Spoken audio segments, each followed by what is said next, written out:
All right, welcome everyone. We're Semblance of Sanity. I'm Caleb. I'm Jacob. And we're here for Saiki K, Season 2, Episode 17. I am ready to na and oi. Oi. Yes, Oi. Yeah. indeed. Yes, all of that. I very much want to have more shenanigans with Saiki and his family. Stuff we had in the previous episode with Saiki being like, oh, yeah, no, that's 100 yen man. 100 yen man. Yeah, that was great. Exactly. No, 1,000 yen. Yeah, exactly. Wait. Mark it up price however went you up? need, yeah. It feels like it's just the day where I'm like, I want to have the show just project its like color vomit of like full chaos on me right now. Yes, I would particularly love some shenanigans with Kaido. I feel like he just, he could use some love. You need some love. Yeah. Mm-hmm. I feel like we're also due for maybe a shining reminder of Teruhashi and the cult that she has surrounding her. That is true. It was a rather strong force within the story when it was introduced, and we haven't seen too much of it since then. Yeah. And then maybe as a final little more obvious tidbit of something there, I want Nendo to show a moment of genius.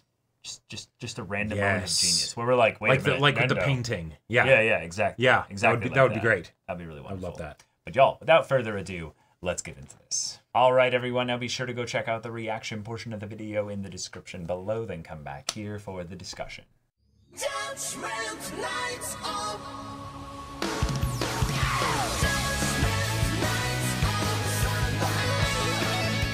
All right, we got ourselves another Teruhashi and Naira combat episode. We did indeed, because even though Aira just showed up, who even is Chio and Mera after Chio? all? I don't. Right? Mera's not even in the running anymore. And then that other girl named after the One Piece villain. I forget. Her. I don't remember her. No. Yep. Exactly. It's literally just these two. But Teruhashi got an out of him. She did. Yep. Yeah.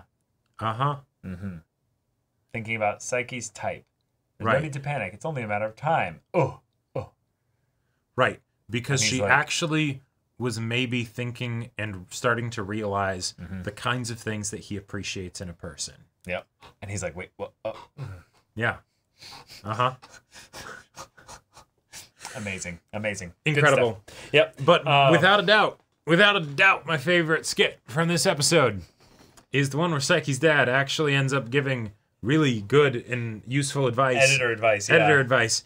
And then you realize, oh, wait a minute, no, this is just the mangaka just roasting themselves.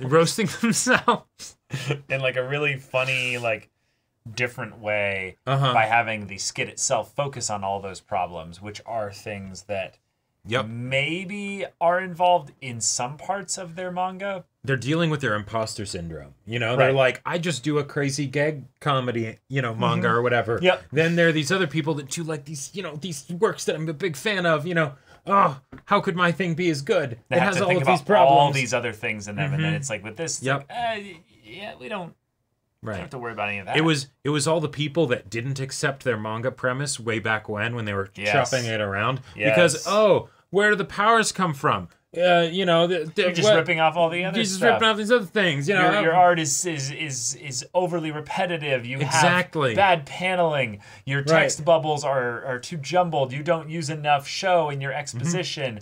It's all kinds of things there. And I'm like, oh, these are all really good points. Like at first, I thought it was something where it was them talking about the frustrations that they have with other manga. And some of it might be that too, where it's like, why is there so much just text bubbles of exposition? Which is but then we started seeing it actually play out in the skit. And that was that was beautiful. Like that was so good. Life imitates art as art imitates life, but it's all art. It's art. Yeah. So. Yep.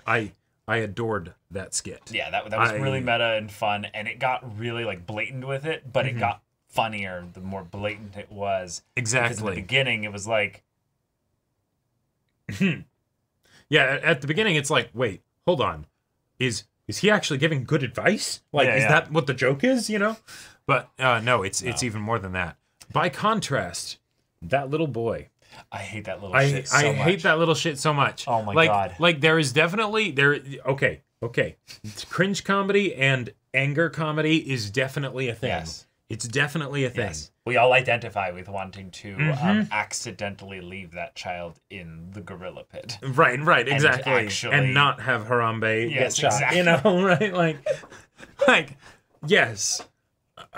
But at the same time, the kid kind of having Saiki have to deal with him, so that he then ends up telepathically communicating with all the animals. It's really funny. Yeah, I love all the ways in which they humanize the animals and have them think really human thoughts.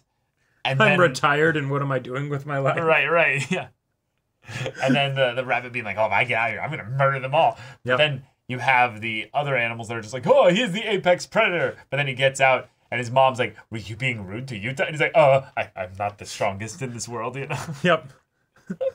Disappointing my mother. I never could. No. Yeah. But, That's just, oh man, like, I'm glad that there aren't too many of those. Because it does, in a very similar way to when there were the bad editor jokes with Saiki's dad, I can't take too many of those because it actively makes me uncomfortable and tense and all of that stuff. Yeah. So I appreciated that it was short and sweet. Well, it was short. Yeah. We just had a little bit of a soda pop frequency arc, you know? That's right. But there wasn't that popping sound. Sound, yeah. Right. And then there was, but then. Actually, it was more like. Kaido's siblings. Yes. Kaido's siblings. I am so happy that happened. Like, it's something where the characters in this show are ridiculous and off the wall and all of that stuff. And every time except once that we've met family members of them, it is fantastic, right? Yep. Nendo's mom, hell yes, she needs to be in more skits, right? The fact that I still want to see Mera's siblings, like, and just the horribly sad situation. There's only one family member that we don't care for. We don't need to mention because you already know what it is. You already know. Yeah. But it's a brother, and it's not the brother that was shown this episode. Nope, exactly. So yeah. Really sweet. Just that was super and sweet. the idea that he's like, no, I'm taking a judo class. Sometimes the fake is more powerful than the real thing. Right. He inspired the boy to become more powerful than he believes his brother. Wait, but he doesn't. No, he thinks he's actually less powerful than his brother, but he's actually more powerful than his brother. It's that whole thing of I work out so I can do some of the things my D&D character can do. Right. It's also the element of, hey, you know what? Like, because you're here, brother, I am more powerful. Like, I have to live up to your expectations. Yep. So he ends up pushing himself to be ridiculously strong. And apparently Nendo also believed every word that he said. Yes. So now canonically, Nendo believes that Kaido is a badass. Not that would make him treat him any different, of course. But he believes it. And I think we got almost every single one of our predictions right. Yeah, we got Kaido. We got Terahashi. And it was Terahashi and her cult specifically. So for a lot of people, yeah, the repeated So it wasn't, I guess, as much the cult, but then Nendo was an unintentional genius again. Yep, he was an unintentional genius, and specifically the way in which we got Kaido focus was with a lot of love, because his brother absolutely loves him. And we got a lot of stuff with Saiki's family being kind of the main focus here, with Kusuke coming back with his sadistic little, like, Die Hard 3 plan, you know? I love that it was just no, I was just telling you happy birthday, bro. And because I know you're so easy, year's supply of coffee jelly. Yeah, you'll forgive it all, right? You'll forgive it all. Now I know your limits a little more. Right, exactly. And it's if you think I can be bought so easily, you're absolutely right. You know? I half expected when he was like, summer break's lovely. I have this, and I have a lifetime supply. I was just like, I was that boy growing up. Wait a minute. Sorry to interrupt, but he said a year's supply of coffee jelly. Does Kusuke know about the loop? I think it was just because it was for his birthday. So he's like, but that's the I could thing. do this again next year and figure out more stuff, and it would be no problem. You know? No, because if it's a loop, he's basically he's aware that he's like, no. That is a distinct possibility. I'm giving you an eternal supply then. That's fair. Wait, did that just answer all the... Maybe. Why does he not actively go for coffee jelly? It's because he's actually just constantly having some off screen? Because he has a year's supply? It's a good question. I don't know. whatever. I'm sure the manga just forgets it at some point later. But basically, the thing that I was saying earlier is that I was absolutely the kid growing up who would do anything if you would pay me to do it, basically. So doesn't matter how much money. Doesn't matter how much money. $2. Yeah, because I was like, hell yeah, if it's something disgusting that takes me 15 seconds, if I multiply that by, 240, I'm making $480 an hour for that 15 seconds. It's like, yes, Jacob, but no one's gonna do that to you again once they see you do it over and over and over again. But basically, so I felt that. I love that of just the yes, I do this thing, but here you go, and it's like, yes, you son of a bitch, I'll absolutely accept this. Yeah. It's a fun show. The really fun show. Yeah.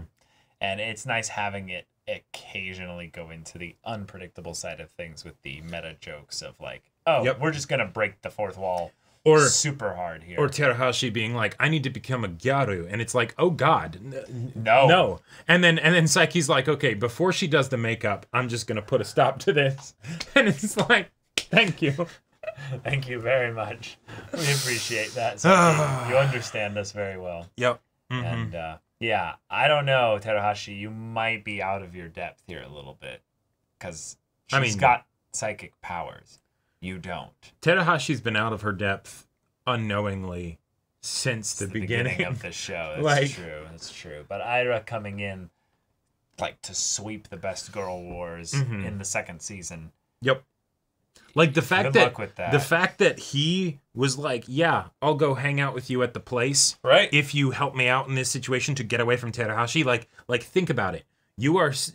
Now, granted, he did at the end, but Ira is better as a rebound avoidance tactic, right? Than you. Yeah, that's pretty bad. That's pretty bad. Yeah. Yeah. So, but you do have a killer part in the ED. So. That's true. That's true. Yeah. But yeah, y'all, thank you so much for watching this episode's reaction and discussion. If you want to see the next episode's reaction and discussion right now, though, go check out the link in the description below for our Patreon. You can get an early access there. You can watch full-length timer reactions there, and all this comes with Discord access. You can chat with us in the community there about this show, about anime in general, and also be sure to check out our Twitch channel. We stream every weekday. The info's in the description. Yeah, so if any of that interests you, we'll see you there. But until then, we're Semblance of Sanity. I'm Caleb. I'm Jacob. And we'll see you all next time.